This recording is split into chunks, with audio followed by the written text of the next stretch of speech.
very well.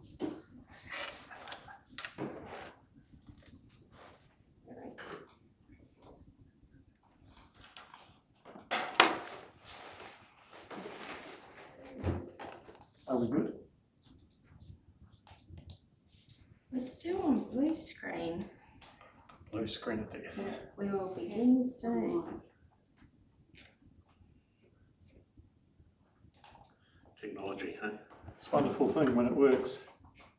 That's why I have a young person at home.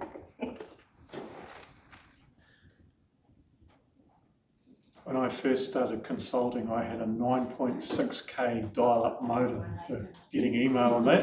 Yeah. Then I went up to 56K and I was like, oh. Life-changing. It was. And then VDSL came out and that was incredible. Yeah, And now we've got really fast speeds and our data centres coming. Let's go. it is. First.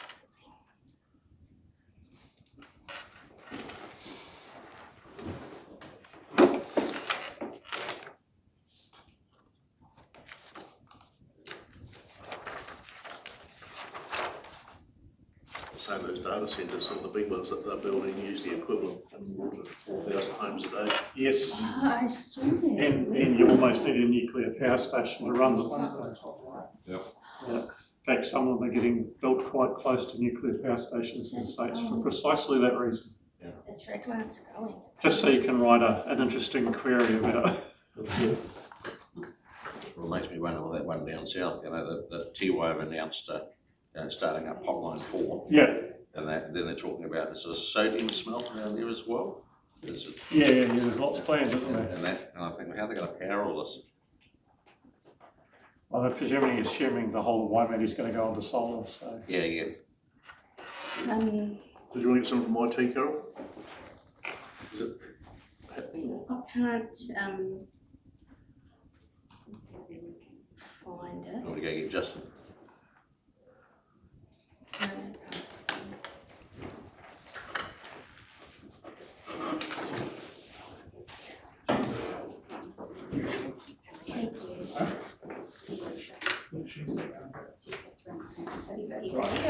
Oh, here. Have you got a swipe card? No. You get out? Yeah, you can lock it in. Let you in, but we don't let you out. The Hotel California. Sorry. The Hotel California. Yeah.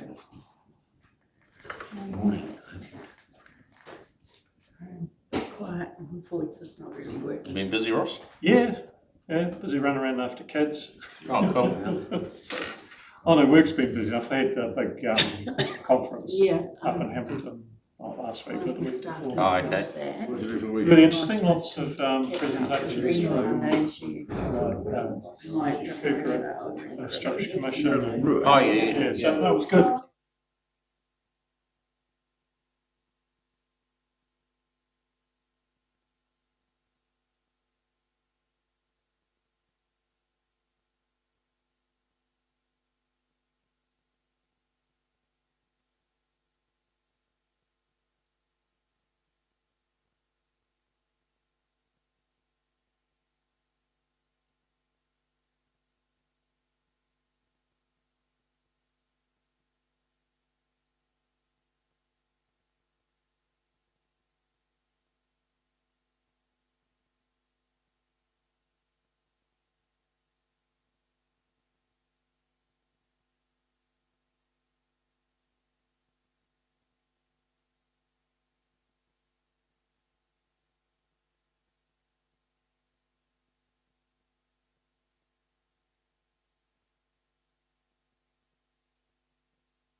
the original Three Waters transition, that was very, very public.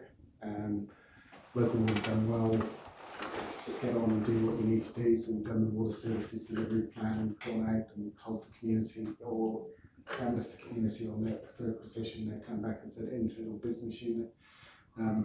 We're going to be, if we were in a vacuum, we would be generating all of the necessary documentation and getting towards, the start of 2027 before really putting any messaging out. So it's really just to canvass the committee on, what is it? What should we be doing in terms of our community, and what's the expectation and the frequency and so on and so forth. So it's a conversation piece. I've got lots. This is a bit of my domain. I think, sorry, just bear with my voice.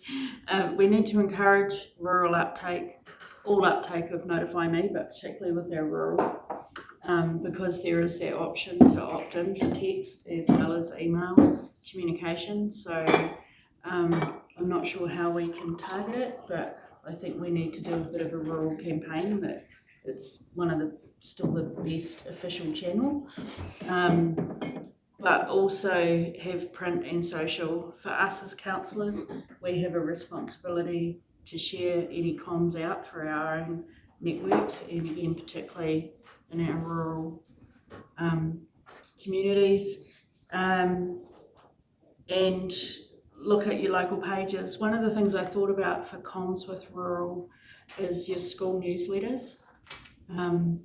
Sounds silly, but they go out to a lot of homes in rural communities, so it can be a really great low cost or free way to just, especially things like your boil water notices or your reminders about how that stuff works.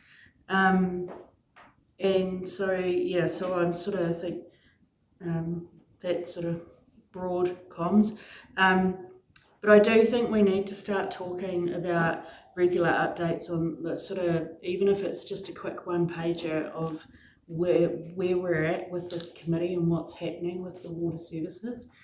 I know everything's been chucked in the air because of local government reform, but I think like the criticism that comes back is that when people just don't know what's happening. And yes, the information's there if they dive into the website or they dive into minutes or agendas, but the reality is most people don't know how to do that, or they're not going to do that. They just get a bit baffled by the council speak. So I think it's really important just to do some plain language. And for me, particularly around, like you could just do a quick update like Waimate scheme, no major works anticipated. Like you've got some minor projects happening, big projects, but they're not significant scheme changes.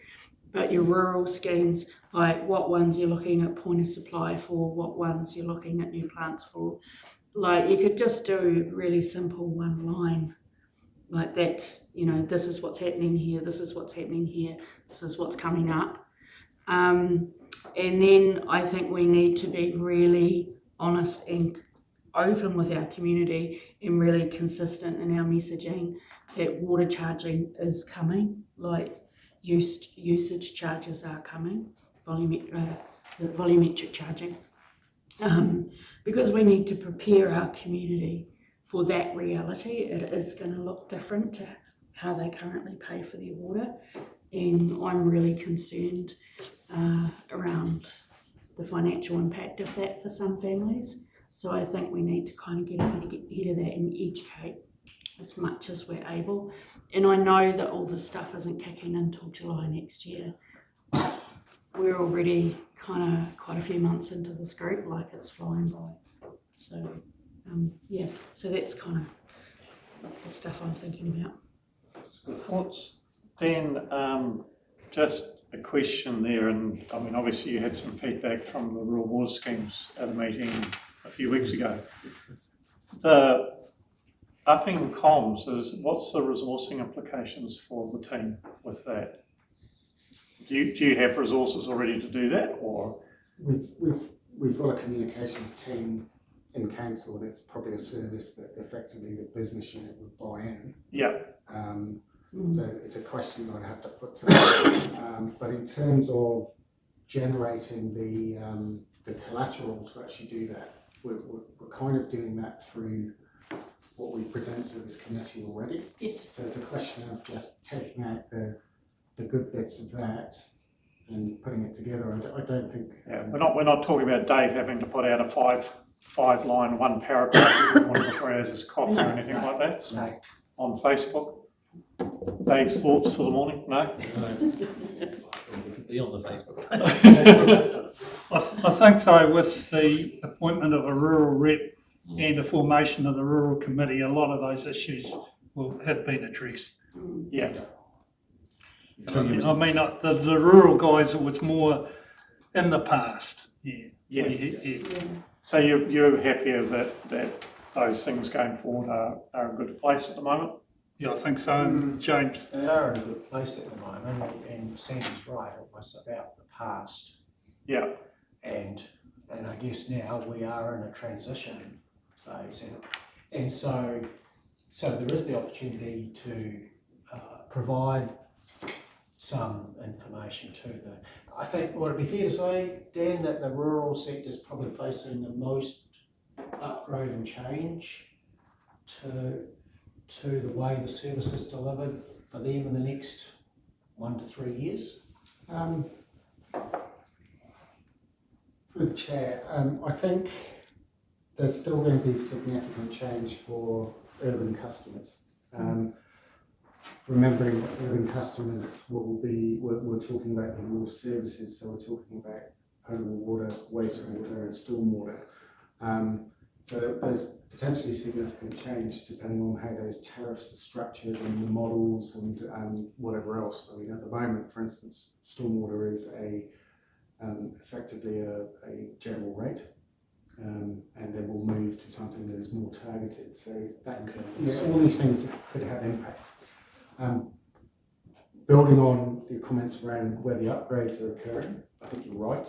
That's where the biggest change is going to be for the rural area, where they're stepping into the new regime of compliance. And we're working through that, and Dave will talk to some of those upgrades and what the impacts are going to look like. So I think there's change everywhere. It's really, we're at that stage now where we're just moving into modelling what that looks like. And I think the comments I hear about the community understanding what that means early is probably the right thing to do, because if we're consulting at the 11th hour and we've developed a water services strategy and we've got a preferred position in that, we want to make sure that preferred position is taking into account, when you're building it, so through effectively pre-consultation, I suppose. So therefore, I agree with you. Yeah.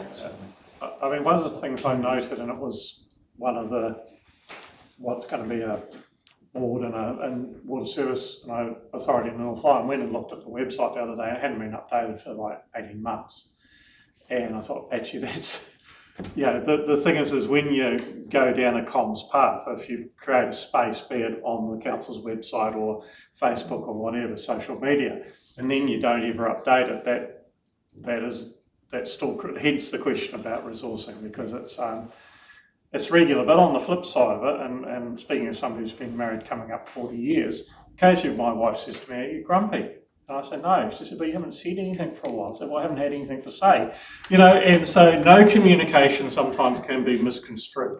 And so, I think this idea of regular communication with the community, and even, looking at the reports coming up, you've got a lot of capital works kicking off. You've got some approved tenders. Even, I mean, I've grown up in Canterbury, and you don't go around waving your flag going, "Look at me, I've done well." But, because none of us have been brought up that way. But, I think there's value in saying, "Hey, we're doing the big, we've let the contract to this, and it's going to be going on for the next 6 months, and it's really good progress." People drive past, like, "Oh, yeah, I know what that is." Yeah. So I think that sort of thing The other comment I'd make too is when I was at the conference, I was at the sector conference a couple of weeks ago, talking to a very senior person in one of the government departments who the last thing they'd seen about Waimate district was maybe a year and a half ago, and whatever they'd read at that point was the opinion they had of what was still the current position. And I got a wee bit grumpy with them at the time and told them that they needed to inform themselves. But then I thought, well, they haven't had any information. And so, yeah, this assumption that people in Wellington actually, if you don't tell them, they don't know.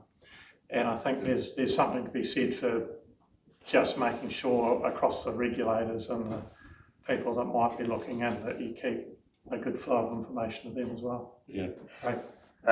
For me, is I think we need to be celebrating the wins and that sort of thing. So we need when we complete something or it goes out for tender, let's get it out there so that our ratepayers and others are aware of what's going on. And I think the communication has been a bit quiet in the past because we haven't really had a clear direction of where we're going. I think we've got that now. So I think it would be nice to see. And I know we've spoken about it, when we get the lower Waio up and running, let's have a barbecue down there and really celebrate, the wins, because, there's a lot of time, effort and money gone into these things, and we need to highlight how they're performing and how well they're going and that sort of thing. And it doesn't need to be much, it's just whether it's just a Facebook post once a month or something, just to say, this is what we're up to this month.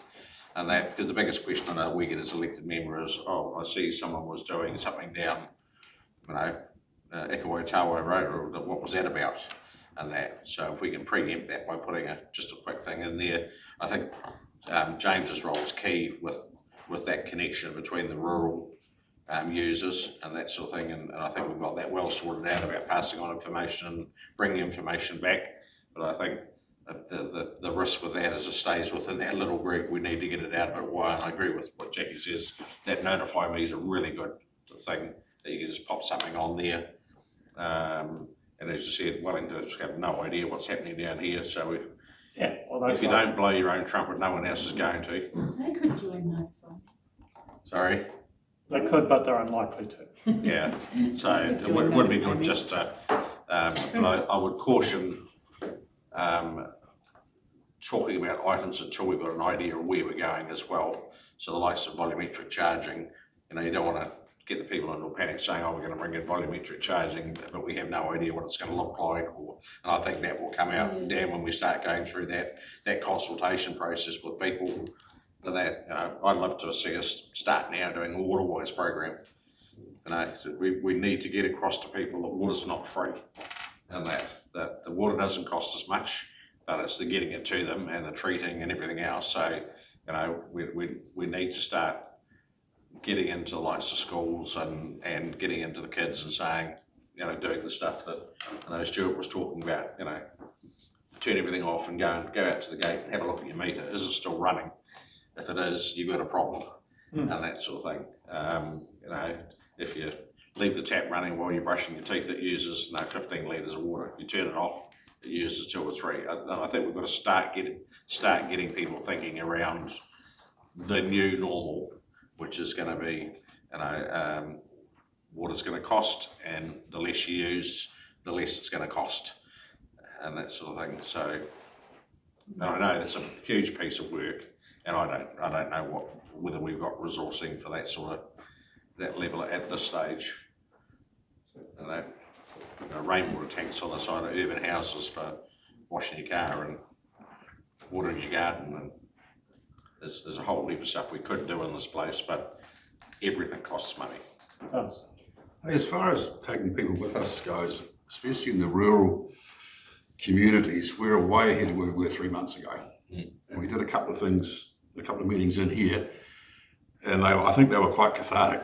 There were some people who were frustrated, and they had their frustrations aired to themselves, and they were heard and they were recorded. And for my sins, I spent a lot of time talking to rural people, and I quizzed a few people who have held frustrations for a long period of time. And I've said to them over the last month, some of them, can we put a line under this now? Can we We put it in the past and we start from here and we move forward. And they've all said, yes, we can do that. Yeah. The fact we can do that, and with James in his place here, I think we've now got those rural committees. Yeah. And the past is another place and they do things differently there. Yeah. And that's gone, which is, I think, is very positive. Yeah, that's good. Totally agree.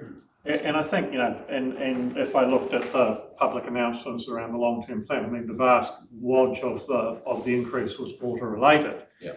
People paying more rates, you can then say, hey, look, we've got the nitrates out, we've got the pathogen covered, we've done this big bit of work over here. Oh yeah, I've paid some money, but there's some good stuff happened. There's always a very strong line to draw between stuff. Dan, I think in terms of, did you have anything you wanted to add, Peter? In summarising this report on a monthly or quarterly basis and putting that. Yeah, I think we can definitely pull some good information from that. Just building on things like the water charging strategy.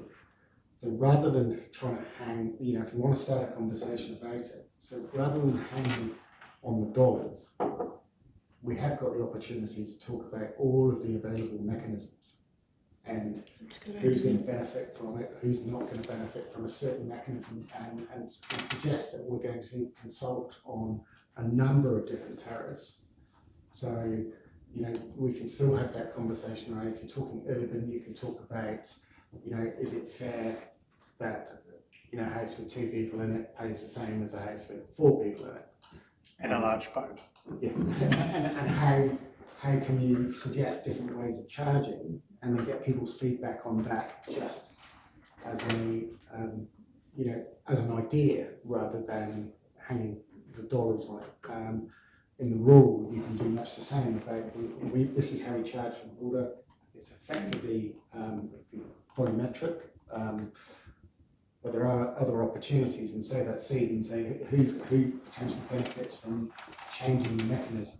So, and with stormwater, we can go and say, look, this is how we've done it in the past, and this is how we propose to do it now. And the reason we're doing this is because we think that the benefit is better described using this mechanism. I suppose it's kind of like the revenue and financing policy, but It's kind of just planting the seeds. yes. And what I don't want to happen is that we get to our LTP consultation or around there, and then all of a sudden there's a shock because pricing is going to change or there's a different system. And so it's kind of like prepping the community for the things that I know that a lot of this is factored in, but it's kind of just educating so that as we go through this process, they understand where we're heading. And I guess for me too, the conversation's already out there, because I noticed the other day that somebody put a post up about, bloody annoyed, I got an excess water bill on my little lifestyle block. Yes. And a lot of the comments were, well, you want to run a lifestyle block, why should I pay for your water?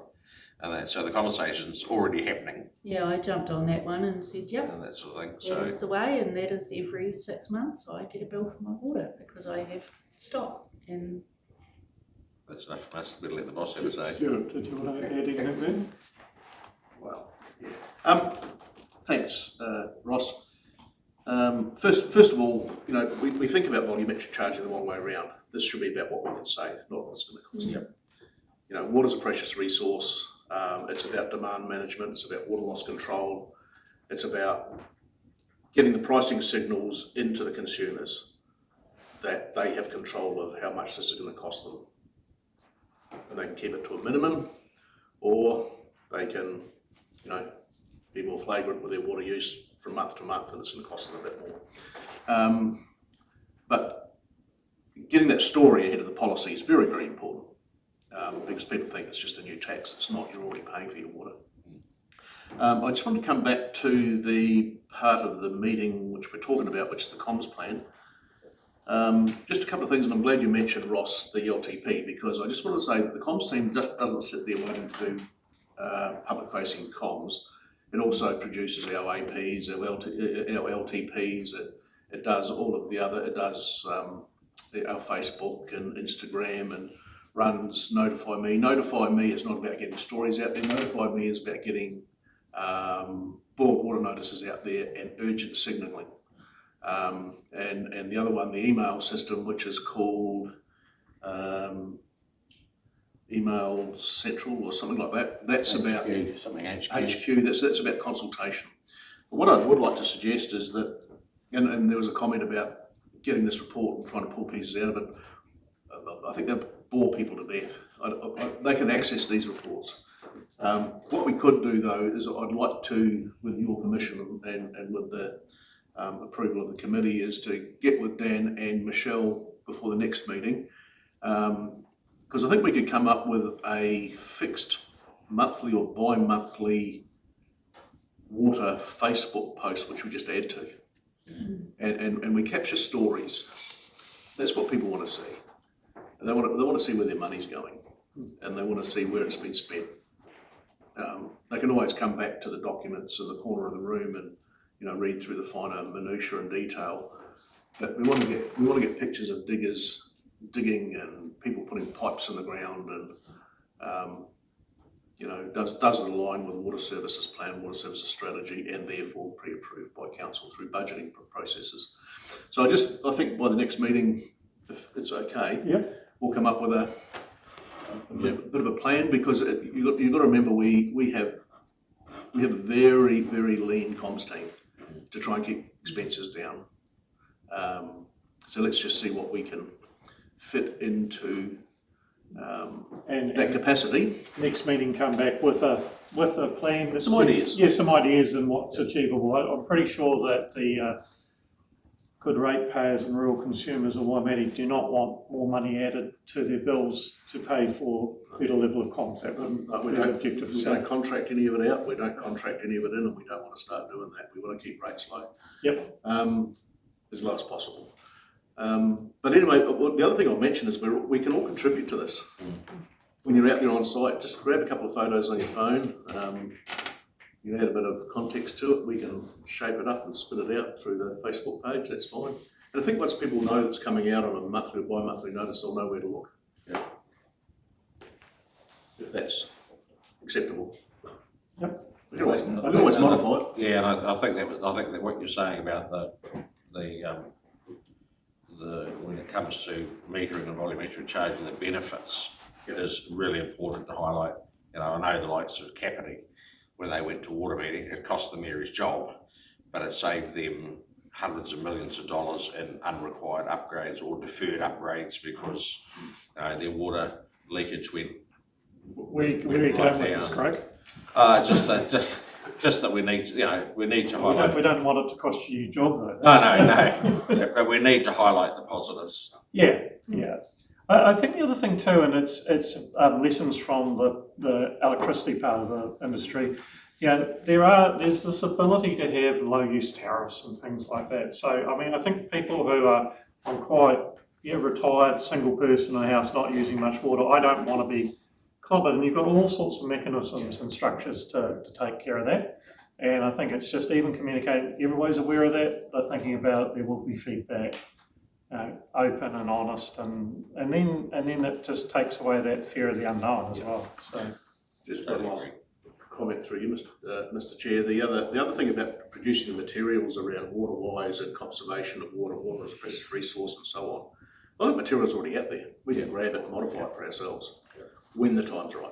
Yeah. Okay, I think is any other comments from this? So I think the recommendation around that the Three Waters Communication Plan report is received and that the Water Services Committee provides feedback. We've done that to inform both a communication strategy and plan to present it at a public meeting. Jackie and Craig, all in favour? Aye. Right, thank you, Dan. Dave, major projects and operational update. And to preface this, I read this in some detail, and you guys have been busy. So, do you want to speak to your busyness? Yes, so thank you. I'll take the report as being read. So there are two attachments appended with this report to add some more detail to some of the commentary in here. Interesting comments about the comms aspect, so I'll jump straight into the first item then, water item 2, Hunts Road. So that is one of these target areas where we're looking at quite a number of properties coming from rural onto urban that will require a lot of communications, and that's in the same context that will be required for the water mains that have been installed for Garlands and Point Bush. We have a lot of work to do in there, and it's not in this report, but I've alluded to in the last 2 previous reports, well, that could take a year for us because we have to consult individually as well. It's not necessarily at the big broad level, it's a combination because we have to be specific for each property because there are pipes running through the backs of numerous other parties' properties that will be disconnected with new connections and a significant scope change from what we've got now. So yes, for the rural people, that is quite a change. And with that, there's a rating change aspect, which we touched on last meeting as well. So that is going from one scheme to another. They're within the urban area, and the majority of these properties already have access to wastewater facilities. So that's a target with that planning zoning aspect. So we've got meetings scheduled in the next month or so with planning to get more detail on some of those aspects as well for the district plan components. So yeah, that's probably a good lead-in for those comms aspects straight away. So that would be for both items 2 and 3 with the Hunts Road main, and then the Fitzmaurice Courts and Hunts Road. That should be, yeah. So they're all in that context. Just touching on the 4th item, this is probably... Dave, before we move on to that, just a quick question. The tone of the conversations the last few meetings, you're getting good engagement and cooperation with the property owners through those processes? So this is where there is a gap. So we've done the physical works mains install with Toby boxes, etc. ready, but there has been no physical change, very few, if any, because that requires such significant consultation. So while pipes are in the ground, they're not actively being consumed off at this point in time. So that's a starter. So I could go into the detail about the planning phase for the reporting that we've got coming up. So we have in that, so typically you would have a pre-concept project phase. It's like, what are we doing? What is the scope?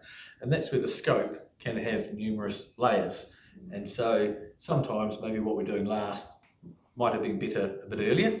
And so there are other things that we'll need to review in that process as well. So while people see the physical works, that's actually just one component of the layers for these project inceptions. And so yeah, while the pipe is in the ground, it's not physically active, and the consultation needs to take place about how that next step occurs. So, through you, Mr. Chair, when you're doing these rural to urban shifts, are you likely to run into, like, can you use the existing pipe work on properties, or is it possible they have to be repiped? Like, will there be pressure issues? Everyone would be different. Okay. So depending on what they've got in ground. yeah, so before I answer that, we're effectively reticulating areas that have been flagged up as residential 3 or you know in the planning phase. We're putting in infrastructure. We're providing, in some cases, we're providing a much higher level of service, so firefighting capacity, whatever else. So that the benefits are sitting outside the gate before we even connect. In terms of the connection, yes, each one is different. So at the moment, you know, the rural connection is to a tank. If the tank's on a hill and they're fortunate enough to have gravity, then you may be able to supply the tank from the urban supply. It may be that the best option for them is to actually come onto a full pressure feed into the house, in which case it might be a different location, so on and so forth. And the feed may come from the front boundary, at the, you know, after the fact, but the feed may come from the rear of the property because that's where all the rural infrastructure is. Yeah. So it's that is the most common aspect, is the feed is going to come from the opposite direction, so we'll be needing to run new service leads, private service leads, that will be the ownership of the landowner, Whereas at the moment, Right. those mains that might be cutting across their back paddocks are actually owned by council. So it's a total mind shift and change in the whole network configuration. Yeah, it's just And the sort of pressures, the taking difference in through. pressures is the key aspect where we have to be specific for each property owner and understand what the impact might be with the decision process for that landowner. At least in some of those, they're more modern homes, so they might be better. Or they might not, depending on what the plummet is. So that's part of the conversation. we Yeah, have with the yeah, I consumer. could, yeah, I kind of just clicked how complicated it is. Yeah, because we may have to put pressure reduction Yes. at the property Yeah, to protect ourselves from that issue occurring, on in-house leaks. So, thank you, team. I think that's given us a very good summary of the challenges ahead with this process and that it is going to be absolutely property by property, case by case. Dave, we'll let you carry on with item 4. Yeah, so item 4, the rural water Otaia hook compliance upgrade, that would be, I'm going to say, by far our most complex project that we've got on the go, and it does have so many different layers. So we're pleased to say that council has approved the award of the water treatment plant design and build. So that was approved at the last council meeting. So we're underway with the planning phase for a new treatment plant. So that could take up to 12 months to build. The other aspects, the pipeline options. So we've looked at that and further reviewed it, and the preferred outcome is now different to what we thought we had decided as being the best option about 6 months ago. There are a number of reasons associated with that, and it was a combination, and thinking about that, it actually helps our insurance statement as well, because we won't have high pressure pipes, PM20 rating, and changing in the network configuration. So our decision to add additional pipe work and take in an alternative alignment has added length, but long term that will help with the longevity and some risks associated with the operation of the network. So we still have to do some additional survey for the missing link component now, which we're just working through and negotiating a survey to come on site and to enable us to complete that design. So I know that they're looking at getting into that in the next week or two to support us in that area. Another layer to go with this is the new bore that's associated with the new water treatment plant. We have to work through the resource consent component with that for the water take, knowing what the maximum yield is from the existing Tavistock 1 bore and what Tavistock 2 is. So we're in the process of preparing the resource consent application for that, I would say, minor increase, because that's all of the yield from the 2 bores would be. There'd always been talk of a potential 3rd bore. Now I don't know when or how that might kick in, so we'll do further modelling probably in a year's time to ascertain, but what we have here sets us up for some time. But again, that depends on future demands if they go as projected as well. So we're using the modelling for those aspects. So with the once we've got that commissioning and new bore feeding the water treatment plant, that enables us to surrender 2 existing resource consents, which the hook has as its source. So we're looking forward to the day that we can have those consents taken off our hands and we use just the bore aspect. And then there's another layer with that as well. So when we do new infrastructure like this, we should be seeking a designation, a notice of requirement on the land where our infrastructure is. So at the moment I've got 5 or 6 new designations, including for this site that we're currently got a consultant just about to start on once I've given them the okay. So this is a very complex project that's been on the books for a number of years, and it's taken a lot of investigation, modelling and output. So yeah, I'm pleased that the treatment plant has been awarded, and we're looking forward to getting the tender out for the pipeline in the very immediate future also. Yeah, so that is a package that we have within that one. The next item, Just before we move on, Dave, a couple of meetings ago, there was the concern raised around supply chain disruption and material increases. Has that shown up in this tender that's been accepted in terms of? We have reviewed the numbers and the numbers are staying a constant at the moment. Availability is a constant. So there's no flags there for us at this point in time, and so the budget figures that we're preparing is based on these new numbers as well. Good. And it's not as onerous as we thought it might be, so that'll be a discussion in the very near future. Right. The next item of number 5 here, Kennington and Waihoranga. So we do actually discuss this in committee later on in the meeting, but overall we have progressed to the point now where we would like to proceed. And again, this has a communications aspect associated with it that's been rather challenging, because we've been wanting to go out to the public to seek further input, but we can't. We don't have a definitive for what the outcome is. And so it's a horse and cart aspect, and yeah, we do look forward to that communications aspect.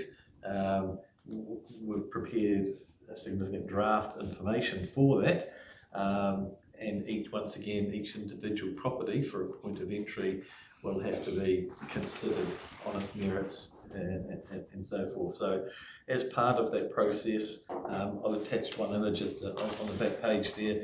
So we have actually allowed for the mixed use point of entry 5,000 litre tanks. So there's a photo of what a 5,000 litre tank looks like, and a pump. So not all properties might need that, and it will be site specific. So we'll talk about that later in the report. Item 6, the Otai and Makiki work. So we're underway. We've procured pipe and we'll carry out that work in-house starting this month. Another point to add here is, in the last week or so, we have had challenges with the scheme within I'll call it the urban area and the township area, and we've had some people not receiving their allocation. So we've been carrying out inspections on properties and looking for leaks and losses within that community area. So we look forward to getting Makiki stage 1 me in place underway, because we know we have had leaks historically in certain areas and they're on private property. So once again, this is bringing the water main into the street and giving a feed. Generally, so I'd say 95% of these will have a reverse feed to what they currently have as well, but they will remain as rural scheme. The Lower Waiho treatment plant, again, we've had a contract award for that, and some of the long lead items have had the orders placed on them. So we're looking forward to that project progressing as well. And as the Chief Executive alluded to earlier, some of the things that we're doing in the urban area, dedicated pressure mains, pressure reduction, to help with those leaks and losses aspect, and the metering is what we're looking at that. So we've still got a bit of work to do on some of the urban stuff. The rural has had a bit more of a focus recently than what the urban has. But that's it in a nutshell. And the wastewater, we continue to look forward to what the projects are, because we have some significant budgets in 2 and 3 years' time. So we've got planning that we need to get into now to better identify the preferred scopes there. Sorry, Dave, can I just ask, what was the timeline for the pressure main? It's in this there's money in this financial year, but it will be done over consecutive years, because there's not sufficient budget in any one year. Yeah. And so the high street main that we've referenced here will be done in phases, perhaps over 3 years. Yeah. Because it won't have any laterals coming off it. There's no impact on any resident or any dwelling. So, So the original, if you remember, the eastern side or the western side of High Street, we actually put a dedicated main from the intersection all the way through to the reservoir. So initially, there were 2 options for the dedicated main to the east of that, and that was to utilise the existing AC main and take off all of the connections onto that AC main. So Right. that would have meant installing infrastructure to allow that to occur, so smaller diameter. So that could have affected firefighting capacity for some streets. And then there's that risk associated with an AC pipe. Whilst the condition was considered good, the question is, For how long? for how long? Yeah. Yeah. So Dave has pivoted towards installing a dedicated main, which is almost certainly the right choice now. Yeah. And that will be done the same way, just over a number of years. Yeah, and we're also looking at the trade waste discharge improvements. So we have a budget next financial year. It's not what I'd call a large budget. So what we do, what we're investigating right now, is issues and options, and also security. So we need to understand when these trade waste operators coming onto site, because we don't have a good record of that. It's a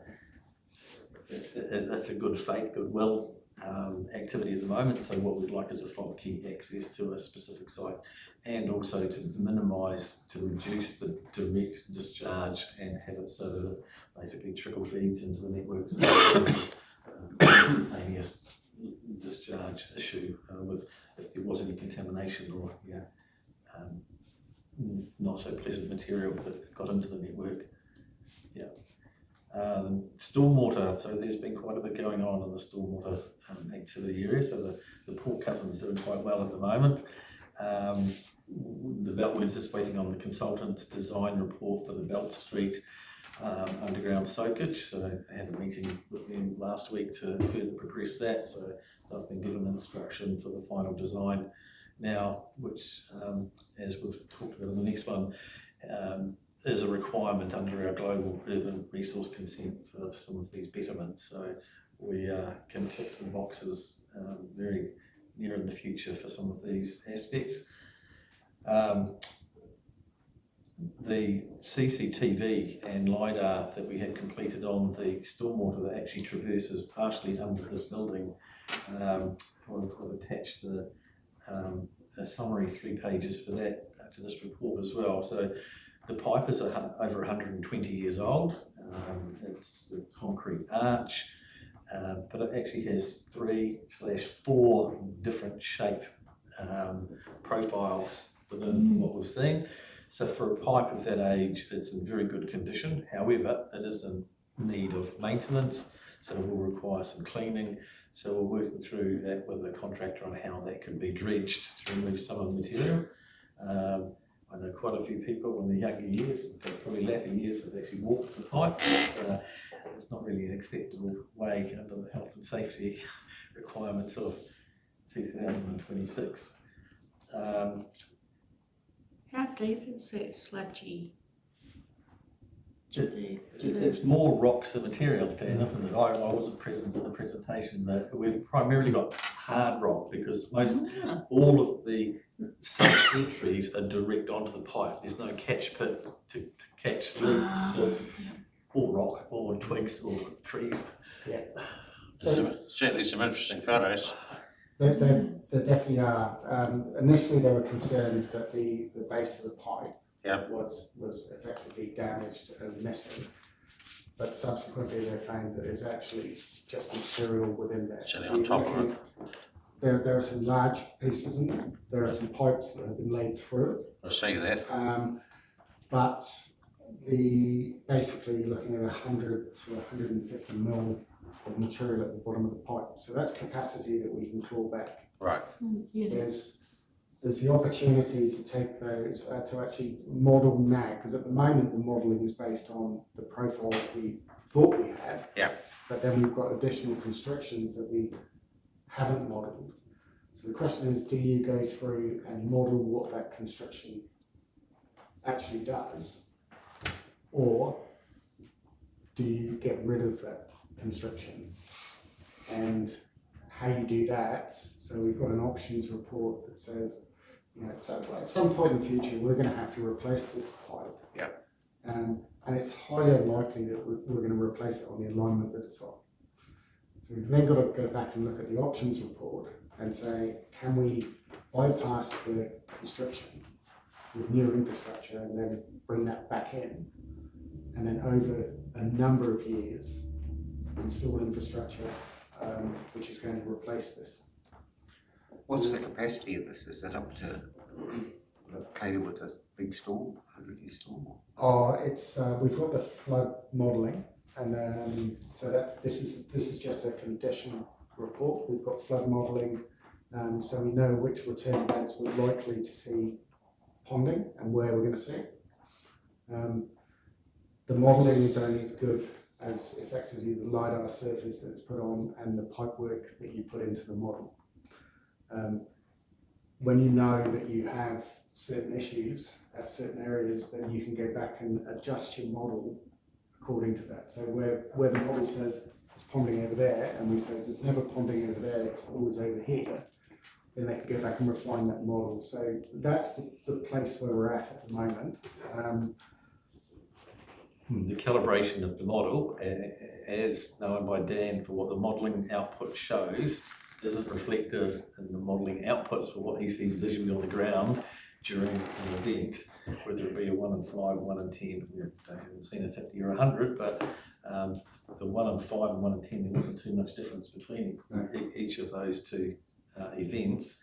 But because of these constrictions, most likely, with pipes traversing diagonally across the stormwater arch, it's not operating in the way that it would be expected.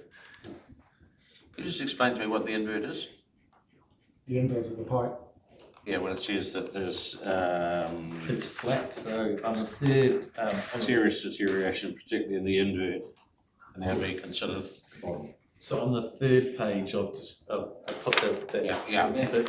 Yeah, so the base of the pipe is typically flat, but there are two instances where we actually have egg-shaped. And where it's egg-shaped, the first two, section A and B, is where the most significant deterioration has occurred at the invert. The invert's the bottom. Bottom of the Yeah. pipe. Okay. So the cephate is the top, and the invert is the bottom, and these pipes, particularly those oval pipes, were designed around some principles of flow. So you typically saw this type of profile in wastewater pipes, where you've got low flows, you maintain a velocity through the pipe. Right. So it's effectively a self-cleaning velocity, and then the higher flows. So the reason I chose just this one section, because we have quite a number, is the fact that there are 3 different pipe types in this short section, and you get to see the different impacts and effects on the invert of the pipe and the issues that we confronted with now. And not uncommon for that era of pipes. So Dunedin's got pipes like that, Timaru's got a few like that, Littleton's got some like that. So it was just what they built back at that time. Yeah, no, it's actually, it was a very interesting report. It was The good. fact that they've lasted as long as they have and are as good a condition as theirs is actually quite remarkable, really. Yeah. So we are actually just awaiting the final report from the contractor that undertook the work.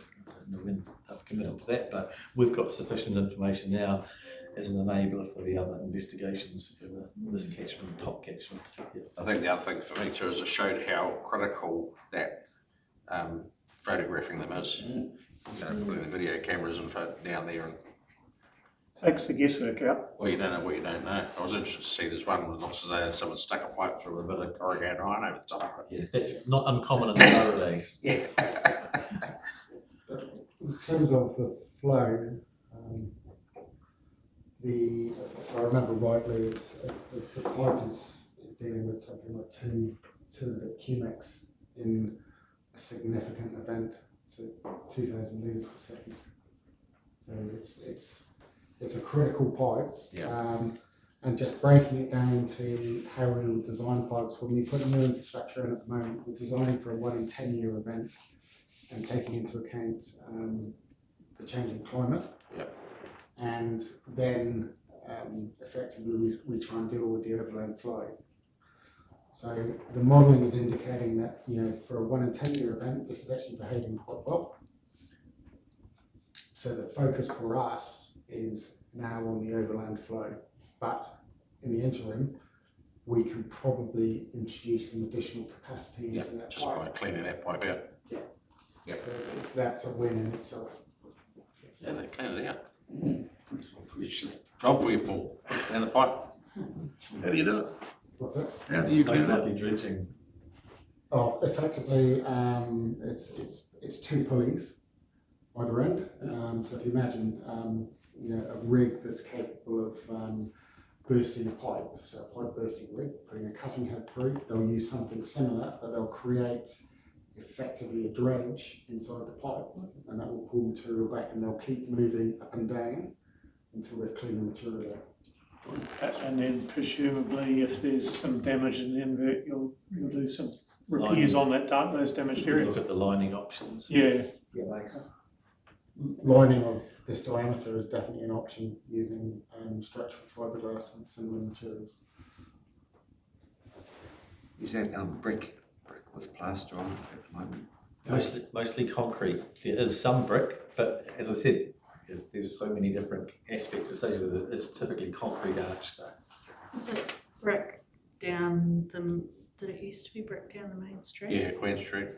Yeah, Yeah, we've seen photos of that. Footage of that when I was last on. Good old McKenzie bricks. Yeah. And appended to the report as well is our quarterly major projects report. So this is received by the Risk Committee, which is a couple of weeks away yet. So you're receiving this information prior to that. So it's an update. What we've got to remember though is the report is actually for the quarter March. So in some instances you will know or see that we've actually progressed further than that, but the reporting period is March. So we write these past tense. So it can be a bit confusing at times. But I'll take that as being that being read, and I've got no other comments on the quarterly major projects report. Any further questions? I think just on behalf of the committee, clearly the team has been very, very busy. And it's really, really good to see that number of projects underway and really good progress being made. So well done, and it's good. We have a recommendation that major projects and operational update and audit and risk project reports be received, and we will note that Craig has said it's a very, very good report. Excellent. All in favour? All right. Last off, we need somebody. You say Craig and Peter. So there you go. Great. No, that is really good and fascinating with that stormwater pipe. So, as Dan says, in the bad old days, people walked down those, but not anymore.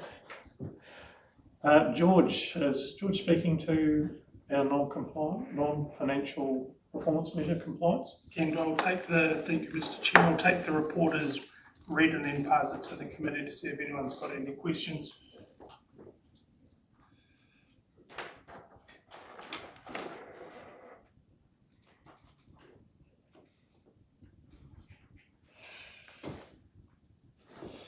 Yeah, we'll just make one comment. So implementing new systems has enabled us to produce these results fairly quickly and to date as well. So this result is to the 25th of May, which is the time at which this report was being written. Obviously, we have processes where these are peer reviewed before we actually finalise them. So this is not been reviewed, but I have no question about the accuracy of the information. So George and the compliance team have done an excellent job of implementing those systems. So it's almost a click of a button, not wanting to make it sound too simple. But, Very much improvement. Yeah, it's really nice to see. Can I just say that the way that you've explained things in this report, top marks, because it's so easy to get really technical. And I thought the way you explained why Waikakahi was different to Cannington, for example, was just such a nice, simple, clear explanation. For us as councillors, that's something that I can kind of read and understand and take away and speak to. So well done, because it makes it really, really accessible. And I thought this report and the next one were the same thing. So great work. And I think just to reiterate, the comments we made the last two meetings are clearly the areas where there is red and not met are in hand in terms of capital works, which is really pleasing to see as well. No further questions on the report. So the recommendation that the non-financial performance measure compliance status report is received. Jackie and Craig. All in favour? Aye. Aye. Right. Where are we at? 5, is it? So improvement schedule introduction update. That's you again, George. Yeah. I will talk to this one fairly quickly, but won't bore you with too much information on this one. Is the improvement schedules play a critical role in the water safety plans that we provide as a water supplier, and effectively the core purpose I've listed down is that's how as a water supplier we're going to improve our supply to mitigate any risk that provides a unacceptable residual risk to the community that it's in. And it's been similar to our water safety plans, which were created under previous legislation and guidance, were probably 500 pages long. And based off that previous legislation, they were fit for purpose, and we've recently went through a fairly substantial project to streamline them, still have that really important information for the community so we can effectively manage our schemes, but also make those documents more beneficial both for internal staff, so staff know if there's a problem or how we're managing our supplies, everyone's able to read it versus just having a specified number of staff being able to go through it. And it's similar to the improvement schedules themselves, as they tailed on to some work that we'd recently done re-looking at the risk tables for the supplies, which similar to the water safety plans were done to the previous legislation and were fairly monumental. We've now brought them down while still being extremely mindful of risks that are out there for the community, but making it more manageable for us so we can talk to each of the risks that's in there. If we've identified it enough to put it in those risk tables, then we want to actively be able to talk to it, because if someone questions us, and then that's what's fed into the improvement schedule. So similar to the compliance, sort of the long-running theme is the improvement schedules are looking much better than they have in the past, largely down to the internal work from both the compliance and the operations team, and also external staff that have been working with us to help achieve it. And some of the major improvements are still those capital projects, which sort of everyone's well aware of, so we won't go into those. But once those are complete, it's going to dramatically change the state of the improvement schedules, just because it will take some of those real heavy duty risks, like hook not having a protozoa barrier, down to some of those more administrative heavy risks that we might need sort of documentation or manuals and plans, which are still large projects to undertake, but it does put us in a fairly strong position across all of our supplies that we are working towards improving them. I think there will always be improvements on there, but taking some of those larger scale improvements and completing those on schedule. Does anyone have any other questions?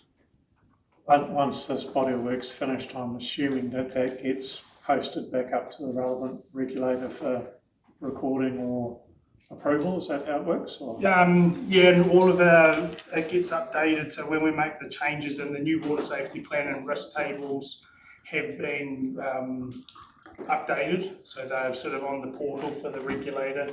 And then for these improvement schedules, as it comes in, we've got an external or internal tracker so we can track it, and then for the material changes to the improvement schedule, we get those updated as well online. Through you, Mr. Chair, thanks George, that was a good update on those aspects, and totally agree. For this committee, the improvement plan is quite important as well. It'll be a synopsis for us to measure what projects we've got. Are we green light, orange, red? If we're red, why? So that will be the enabler for that commentary and discussion, and also risk-based as well.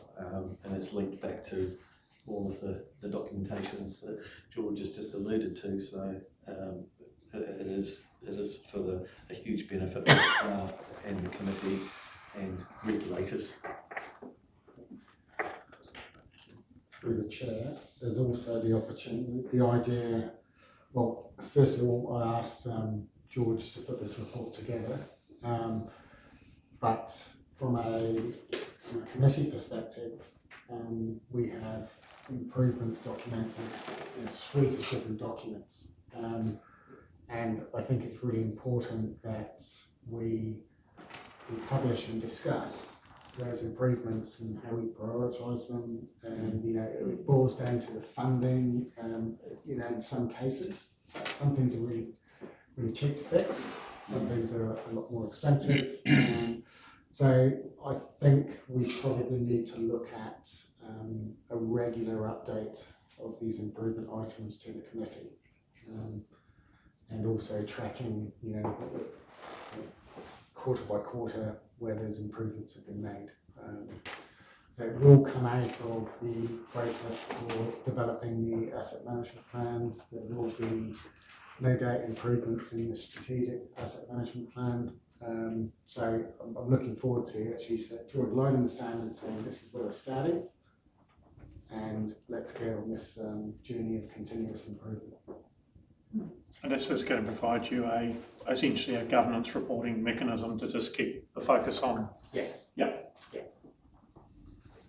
And so the last item mentioned in there, so we do have a new assistant engineer on board. Unfortunately, he couldn't be in attendance today, so those roles have been filled. Field Force 4 up and running? It was August. Yeah, it's August for user acceptance testing, and likely going to be around September, October for sort of go live. So at the moment, the ball's been thrown back into the design team, so they're frantically trying to look at the processes and effectively digitise them.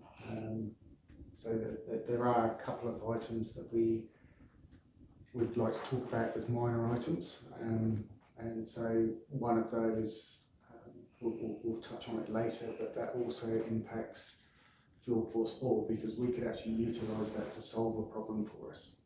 Okay.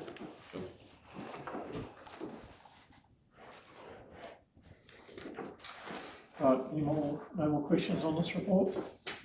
Okay, so recommendation that Waimate District Council improvement schedule introduction update be received. Peter, Jackie, all in favour? Aye. Aye. Brilliant. We have the assessment of communities' access to drinking water, which is supported by quite a sizable report. Are you wanting to speak to this, Dan? Yes, I'd like to.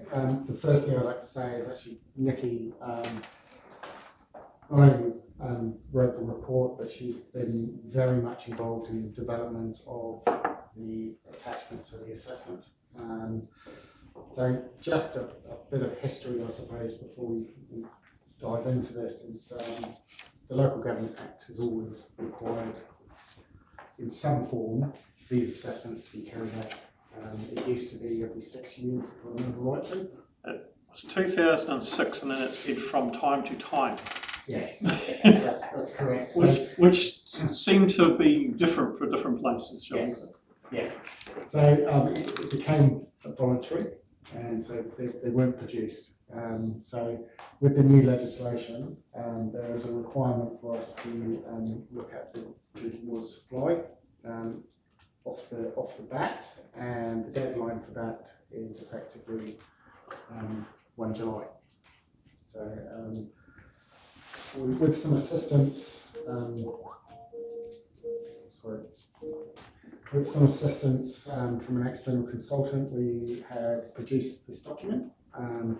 It's effectively the first cab off the rank, noting that we focus primarily on council supplies, the gaps where council supplies don't exist, where other community supplies may fill those gaps, and then identified areas that we will want to look at the next iteration, which I believe is 3 years' time. So I'll take it that everyone has read the report or the assessment, and if you have any questions, please ask. So I just had a question around the threshold of 25 people, because that could well vary. You know, you might have 21 year, you might have 28 the next year. How hard and fast is that limit? I think that was selected on the basis that that's the way the drinking water standards were written. The next iteration, I think that will go down a little bit lower than that. Okay. It's really, in the limited time that we had to actually produce this document, that seemed pragmatic to take the same approach that a regulator would take. And I do agree with you that yes, you can have fluctuations. So in terms of the drinking water legislation, that does take that into account. So it's 60 days of the year and things like that. So oh, okay. You could even take that approach. Yeah. Right. I note also, Dan, that this excludes government properties, essentially schools and things like that. So. Yes. Yeah. And you can align that with the reporting for schools, and you can see why. Yes. One of the things I know from around the country is that there is an issue with what used to be called fishing huts that were sort of the weekend crib for somebody to go fishing, that are now permanently occupied dwellings, essentially by people that choose to live in those places for a variety of reasons. Are there any in this particular area that fall into that category? There is. Yeah.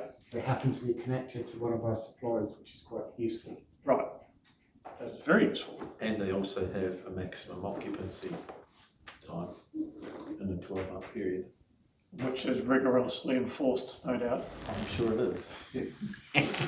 I mean, because this is right through Canterbury, and it's also Yeah. up in the North Island, and the issue is that they all have rules around level of occupancy, but those are essentially Flexible. They have become permanent dwellings. So yeah, often the issue is around risk to flooding and also septic, so let alone water.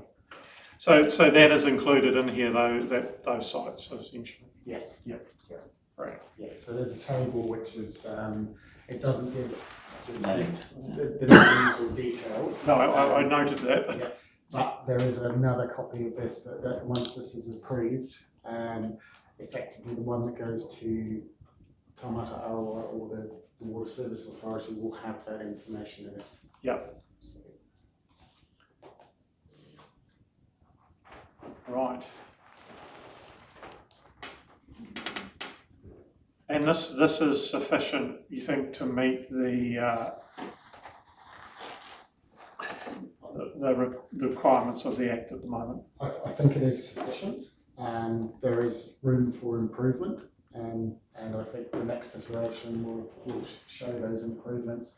There are still some questions to be answered. You'll note in terms of downlands, it takes a different view on that, and there is some commentary in there to say whatever downlands looks like in the future, we might need to come back to this and potentially list it as a council supply or change how it's dealt with. All right. Okay, any other questions from the committee regarding this report? So just a comment about the one of those tables. So our knowledge and understanding of some of the properties that are named here that are not connected to a scheme, that's a word of mouth and knowledge aspect from people providing input. So there could very well be more. So I mean, this will be a living document because we don't necessarily know all those parties at this point in time. So it is a living document. Changes, I mean, I know one of those, they drilled last week, but I don't think they got water, so, you know, yeah, it could be completely different. Yeah.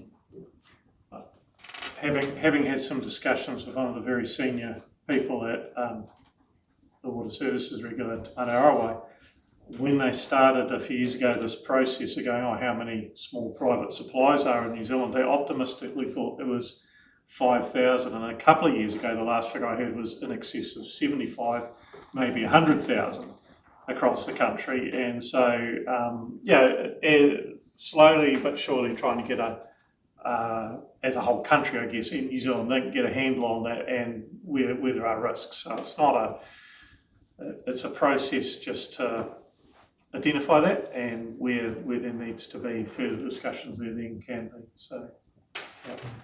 I just had a comment on Downlands.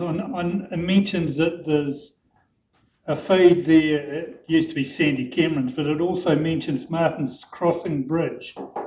I don't think that's Downlands. I think that's an arrangement between Timaru City, or they're taking it off the Timaru supply, because I'm pretty sure Downlands doesn't go north or west of the Little Periora. So yeah. So it is still showing on the Downlands GIS as part of Downlands.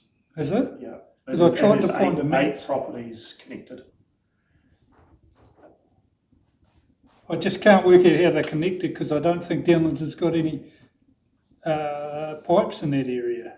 Because there used to be a historical feed, some of those guys off the straight off the main. Yeah. And there are still some properties like that, but there's a sort of group of 8 off Okay. the bridge.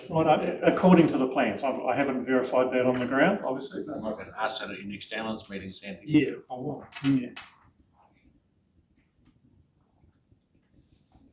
There was one comment that I wanted to share, and that is, this is obviously focused on the requirements of the Act, but for this district, there's a question about reliability of supply for the stock purposes. So this has got very much, this is focused on human health, but I wonder if you wanted to have some commentary around that aspect. I think it's important. Yeah, from a risk perspective, like if we look at all of our farmers that are reliant on stock water, it's huge. It sort of diverges a little bit from the requirements, but I think potentially it's still really important for a rural district to note that. Well, particularly with dairying, you know, they're absolutely reliant on water. So Yeah, if you haven't got water, it's you know, you can't just put the cows in the creek if they want to drink, like some farmers can. Plus, I don't know what this is, stock water they use for their sheds. got to have potable water to get washes. Yeah, there is some risk there, like if your water doesn't meet standards in terms of cleaning. Yeah. Yeah, to get washes through and stuff. Yeah, there's quite a lot wrapped around it. Dairy. I mean, just also remembering back, we had that huge drought in the mid-80s, and right across Canterbury, you know, the whole place de-stocked because the stock water systems weren't working well enough. And remember at the time, went down to Gore to visit some friends out around Chatham, and that was just green and there was stock everywhere, and come back here and you'd struggle to see an animal. And it just highlighted how important water is if you do get an event like that. Okay, so we're going to ask Dan to add a little bit to the report on that basis. I think it'd be a good idea. I don't know what other people's thoughts are. I noted it when I was reading through that there's areas in those tables that you could just put a comment about animal welfare. Yeah. And that would be just a signal. Because there is a reference in the risk section to the reliance on it. Yeah. So you could just expand that a little bit more. Animal welfare and business continuity. Yeah, I think that allowing farmers to be compliant. So one of the, through the chair, one of the benefits of this report was in section 5.4 where using the GIS now we've identified areas in the Waimate district that aren't currently serviced. Now we have to, at some point in the future, release mapping to show, I think I've mentioned this before, to show where we've got potentially, we can't service the demand or the future demand because we need to upgrade the size of our pipework, or we've got areas where we potentially should be planning for growth. So this work that's been carried out internally through GIS has signalled areas to me. So, for instance, Cradle Valley is a bit of a gap in the system, and then we've got areas in Willowbridge where we've got no services. We do know that we should probably be monitoring those for groundwater quality, because that's likely where the water is coming from. And then, you know, around Wainono, again, the same sort of question. We've got that section in Ekawai to Glenavy where we know there is a risk to the groundwater there already through nitrates. So, you know, it's a really good planning tool for us to be forward-looking. So I won't go through all of the benefits, but it's definitely it really focuses you through the planning process. Because from a public health perspective, especially like you say that Glenavy, Ekawai area where there's a known issue, do we have the capacity to expand the supply in those areas? Like, is it like it would be a major to stretch the schemes out?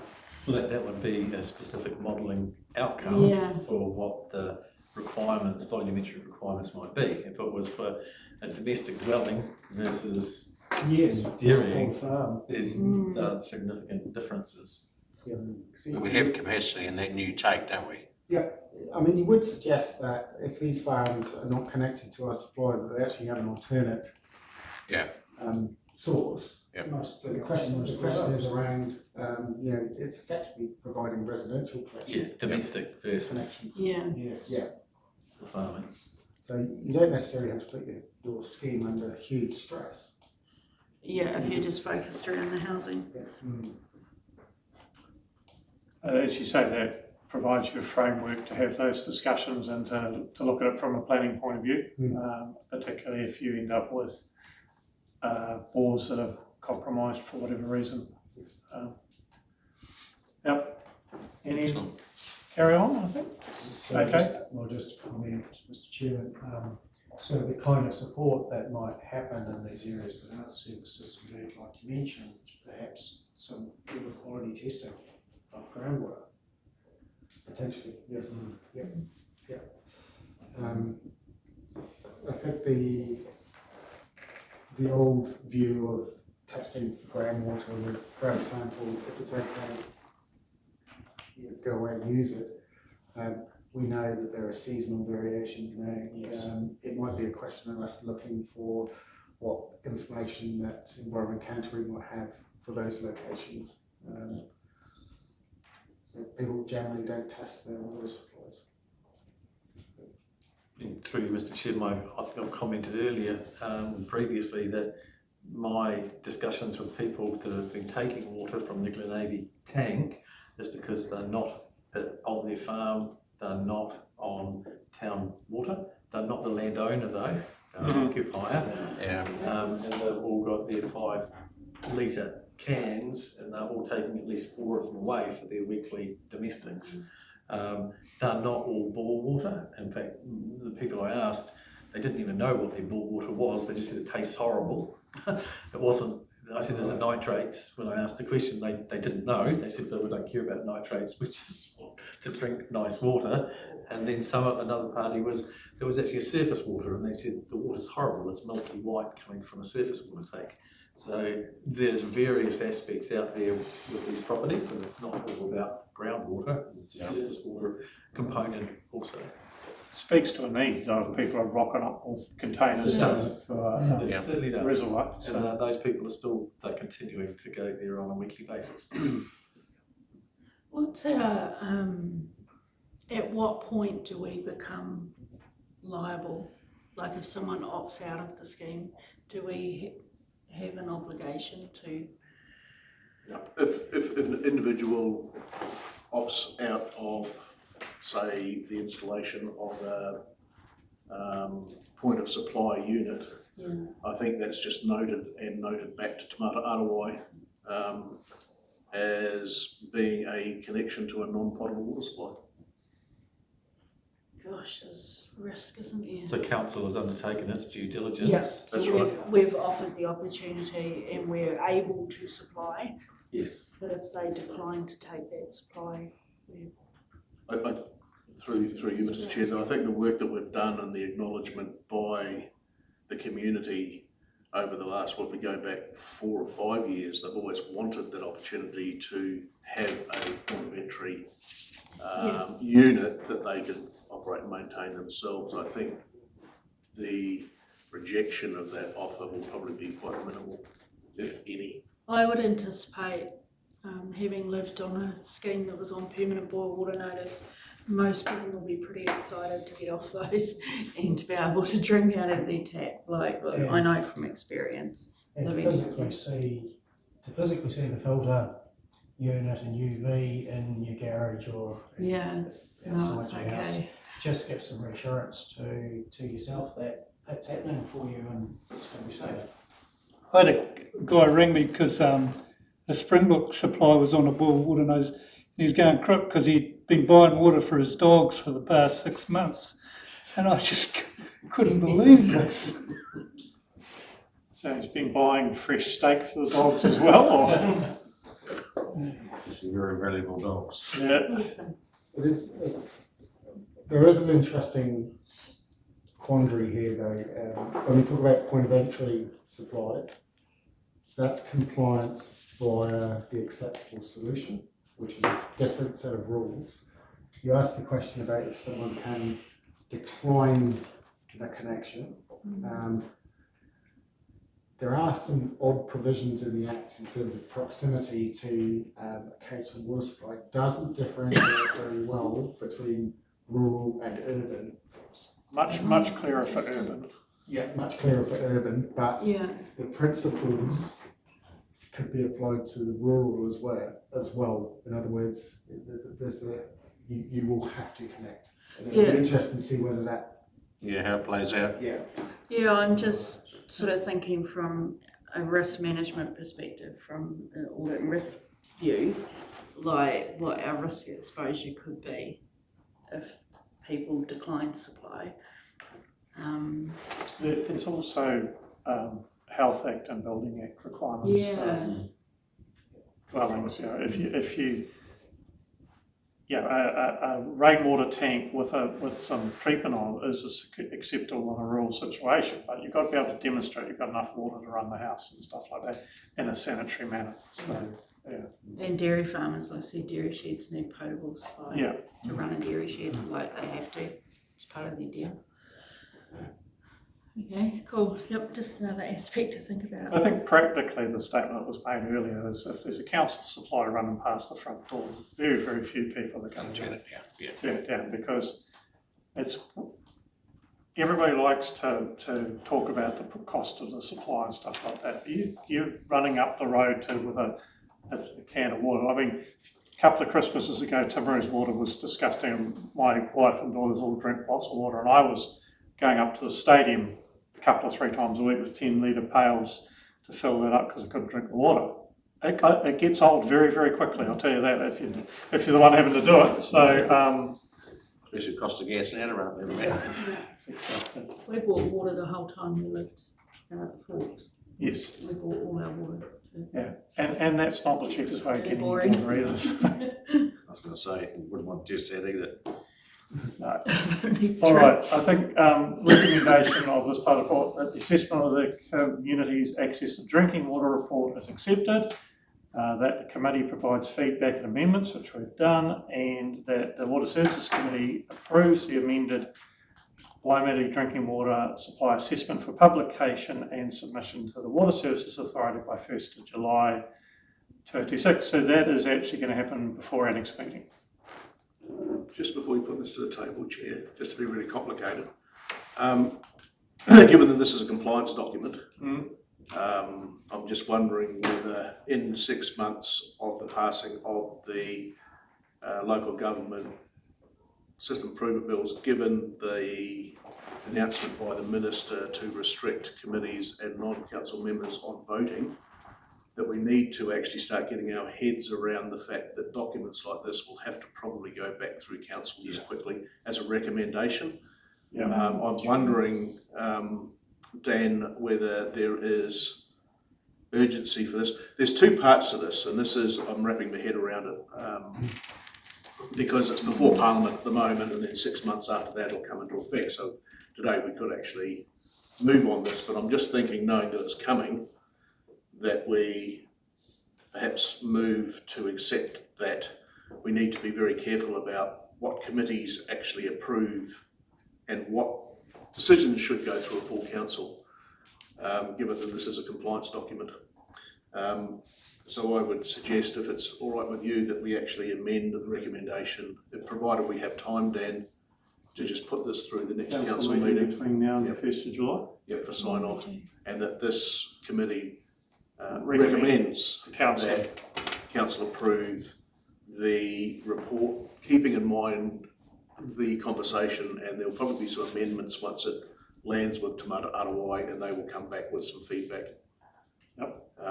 I think that's wise. Yeah, I think it is. So just on, so we're going to have a discussion around Yes. this. That is going to be the miscellaneous items before we go on Okay, committee. thank you. So Yes. Next item up. Yeah. Even though it's not on the agenda at the moment. So if you agree, it would be my recommendation. So Carol, did we get that? Yeah, that rather than the Water Services Committee approves, we'll have the Water Services Committee recommends that this report sent to council to approve at the next council meeting Correct. for approval. Yep. Okay. All in Approval and favour? adoption. Yep. Right. Well, sorry, we needed a Oh, have it moved. Craig and Peter. So, yep.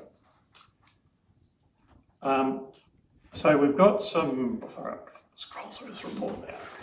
Minor items. Some minor items that are going to be introduced, and Dan's going to introduce those. So.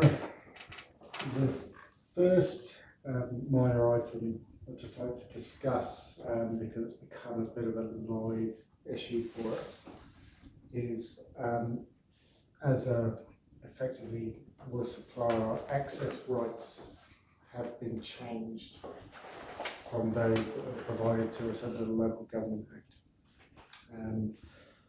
So as a result of that, we're just doing a body of work to see how that all fits together, and so really raising flags that we'll put a report to this committee explaining how it's all going to work and what impacts that may have on the way that we operate.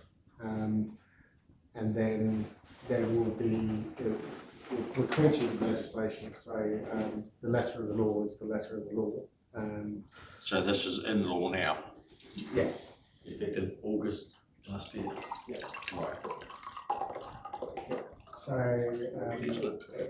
for example, in the Local Government Act previously, if we had a pipeline going across a farm, it was for the council to make or to speak to the landowner, seek approval, but as of right, we could go in and effectively renew the asset. Those property rights, or rather, it's swung from being enabling towards property rights under the new legislation. So, knowing our community, especially our rural community, has been very open to us operating on sites.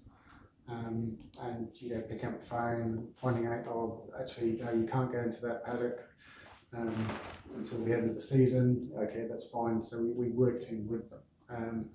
The Act is a little bit more prescriptive, and I propose to put that report to this committee for review and comments, and then put that back to council to approve the process that we follow. Yeah, because I can see this could be quite problematic for the 1%. Yep. That's tough, I understand. Can be. So some of the big areas I've worked with, they have, even under the existing Act, they have urban, like a property access agreement. So they even though they have rights to go on for emergency repairs, whatever, they always get an signed agreement between the property owner and council before they enter the property. And 99.9% of the time, that's not an issue. But it just sets out, council will make damage, and the property owner gives you permission to be there, and it takes care of, what's covered by council's insurance if something happens, etc. like that. So it's just a couple of pages. So those are around from your colleagues. And I think an adaptation of something like that, on a rural scheme, if somebody doesn't let you on, you can always just put it that the scheme will be turned off later this week because we can't fix the pipe. And Bob Smith won't let us because Bob's having a hissy fit at the moment. peer pressure. And then just let nature take its course.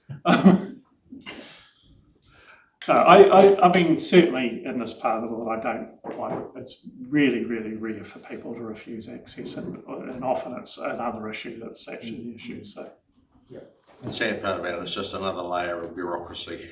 Yeah. And another cost. Through you, the exception is for urgent works too, which can be accessed by a authorised officer of council, but a property notice must be provided as soon as practicable. So this is where the whole rules become difficult So part of to apply. Part of our initial investigation is to try and work with the team to work out what urgency actually is in the way that we operate. So it's really establishing The ground rules and then how we deal with everything else. So I think it's an important piece of work. I'd like to spend a bit of time on that. The key issue here is we can no longer override landowners' refusal. I think it's Ross. Even with an urgency. Well, this is where it gets a bit where we need advice, because I'm not sure, I'm not a lawyer, but we do need to get some legal advice to just feel comfortable around making decisions. We can provide some scenarios That's for right. that report supporting our thinking. So without wanting to go into detail now, too much detail now, rural schemes are really, really sensitive. So if there's a broken pipe, that could mean a number of consumers don't get any of their allocation. If there is a tampering situation, the same can apply. If someone taps into a line and takes the water, there might not be water for a school so that's when we've got to establish what urgency really looks like. Because you only have 4 days, don't you? Yes. Yeah. And the bit that worries me is that it's mentioned that this is required for every case of entry.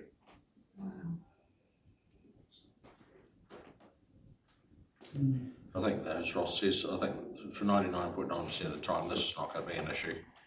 It could be just something like a text to the owner, we're coming out to do this.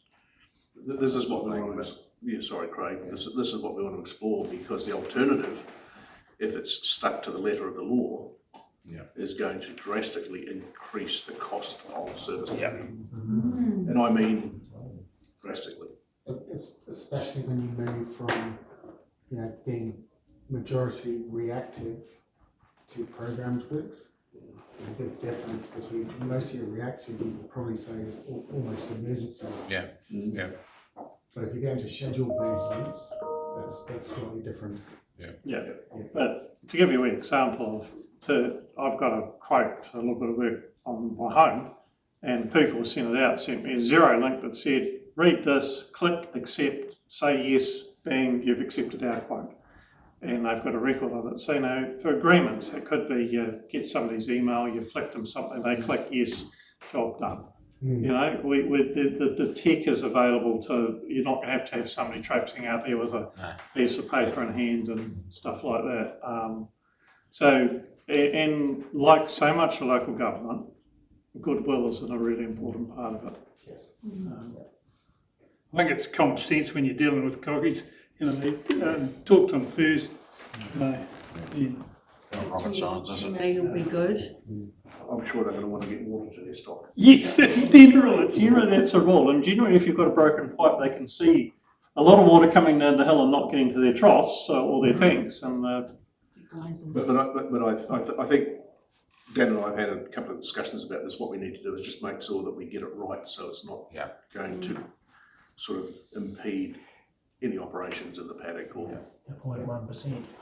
us spending unnecessary money getting, for example, individual access rights for every time we want to enter upon a piece of property. Yeah, that's right. And it could be permanent access rights too. So we might be looking at easements for some critical assets. that gets quite expensive. Very quickly. So how does this affect the likes of your random restricted tests? But I actually think it has quite a major impact on that. Yeah, because if I'm stealing water, I just turn around saying, no, you can't come on my property. Yeah. And then you go through the whole process. Of having to take the court. It's Well, much in a couple easier. of days when I put the restrictor back in. Yeah, well, exactly. Yeah. No, you just go to the property boundary and you put a tap on boundary with a restrictor there. Unfortunately, we don't know where some of those connections are. We know where most of them are, but some of them would have to be track and traced. Anyway, the joys of the Hopefully environment. Let's not create problems where there aren't any. Yeah, exactly. Just a quick update, one of the other items that came after the fact was we've been given the downlands supporting data. So you remember the previous request. Haven't had the opportunity to do a deep dive into that. We'll do that, but that is time critical. So it may be that we retrospectively bring that to the committee as well. What's have we got that on a public excluded item this time or?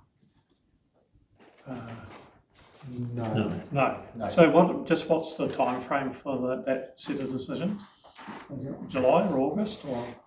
It was time critical, and otherwise there was quite a lot of pressure to get a response on that. Well, I think there's a couple of there's a statutory requirement, but there's also I think an obligation to our neighbours because they're setting up the company and they need a decision on it. So I think we need to try and move on it as quickly as possible, but it is a major decision and it will have to go before council. Yep. Okay, so keep working on it. Just with that downlands, we also got that, I'm not sure whether this is part of what you're referring to, that downlands water scheme structural decision advice from Timru, basically telling us that the status quo in terms of ownership was we can't carry on. It's got to, and I just wondered whether that should be noted. I don't know. So at the time, that was the in committee item. Subsequently, Well, this report is public. It's on the so there's no issue around that. Yeah. But I think the plan is for the team to come back with the report of the data analysis and a recommendation essentially. Yes. And that I think that's two separate items, so because you're reporting on the data, but this is a report stating that we can't.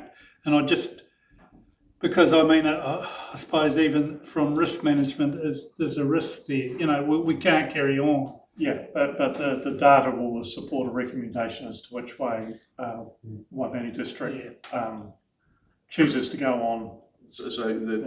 But basically, Sandy's spot on that the status quo is unacceptable.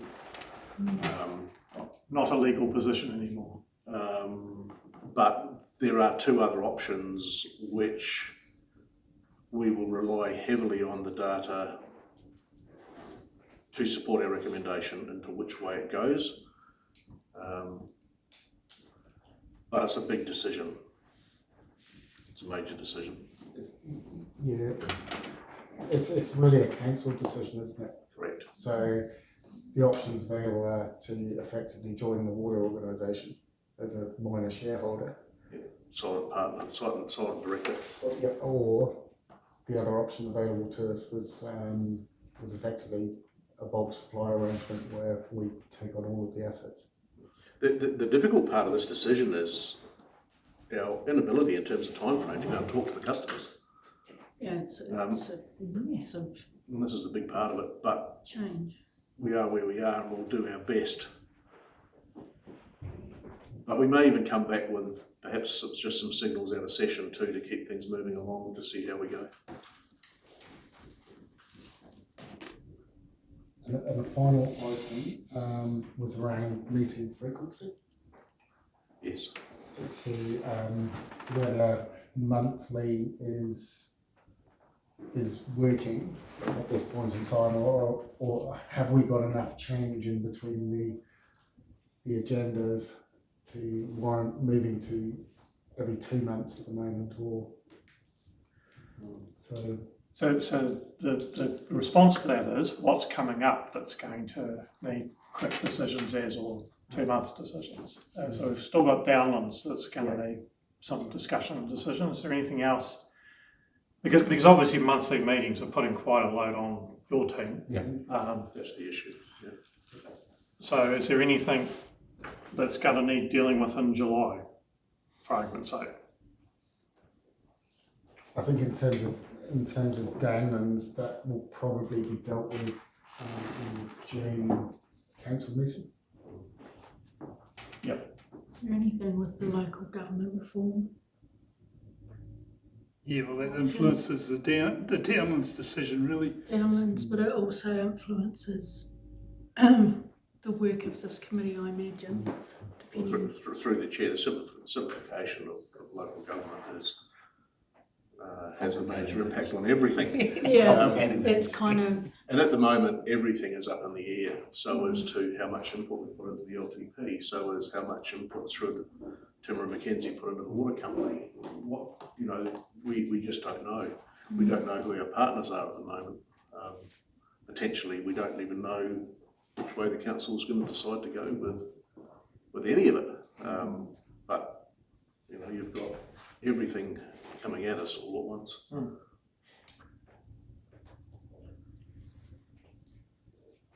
I mean, from where I'm sitting, a 2 monthly meeting cycle, it had always been the intention to get it going and get the things up and running and the flow going. And I think we're at that point with the reporting and the feedback, and then move to 2 months, and then basically after a while move to quarterly.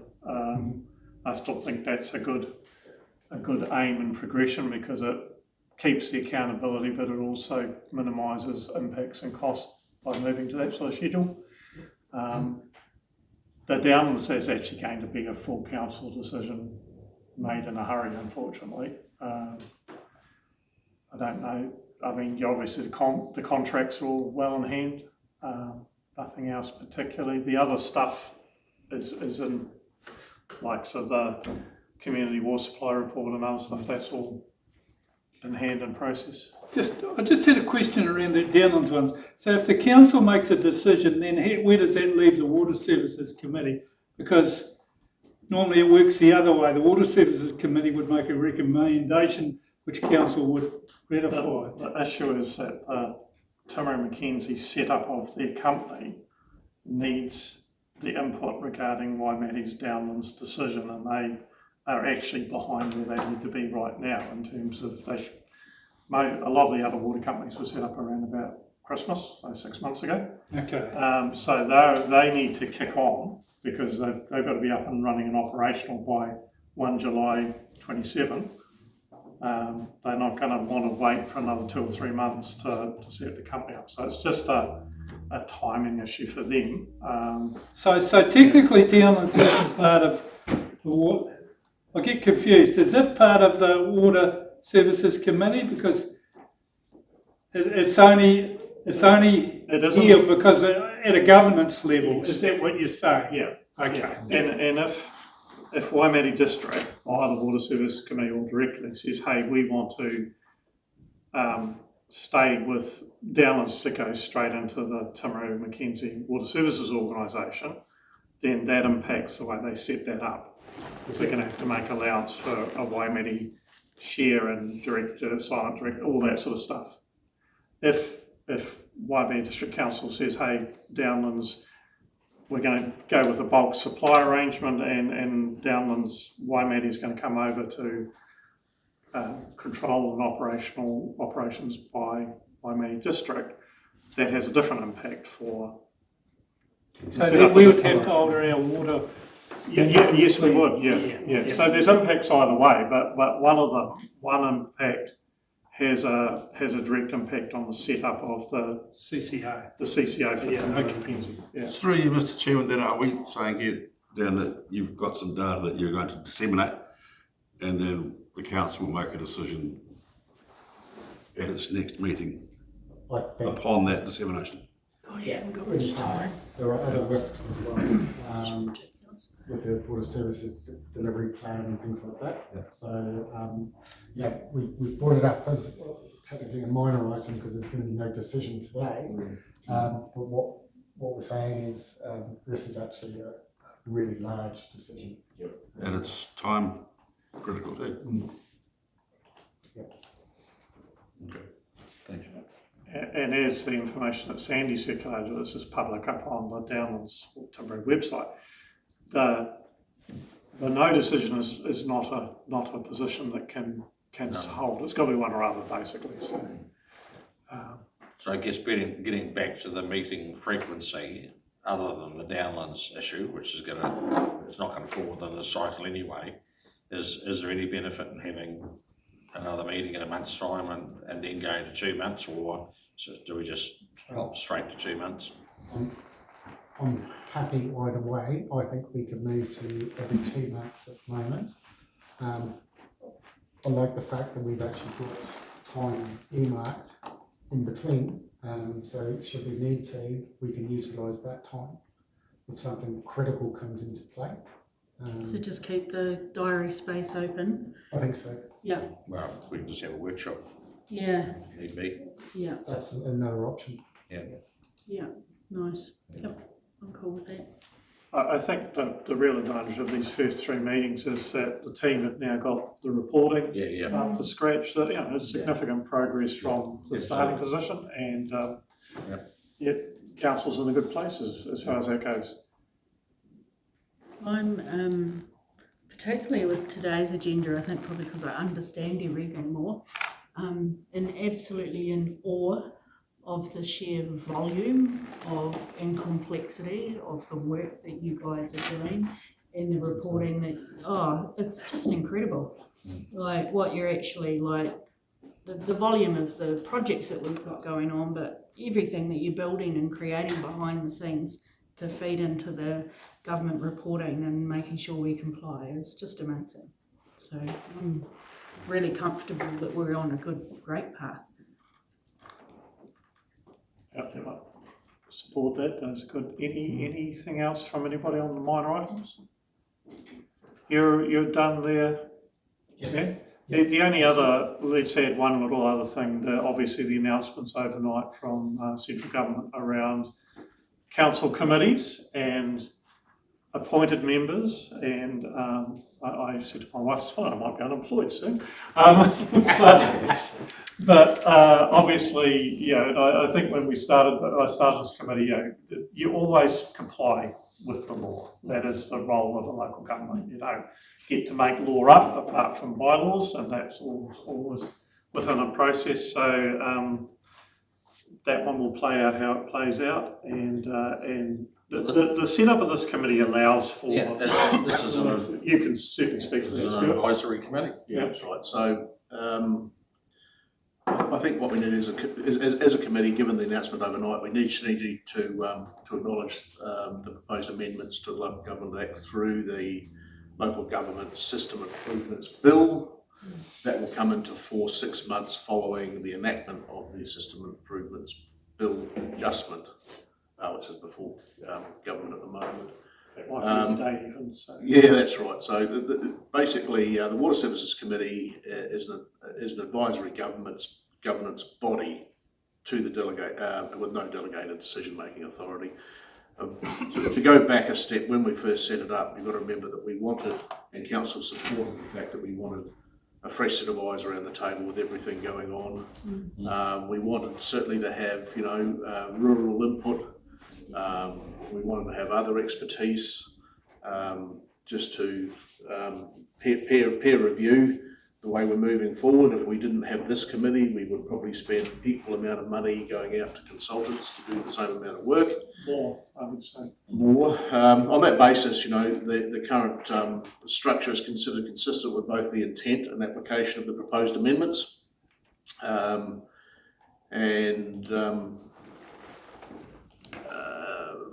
So our terms of reference continue to clearly limit its role to advice, oversight, recommendations.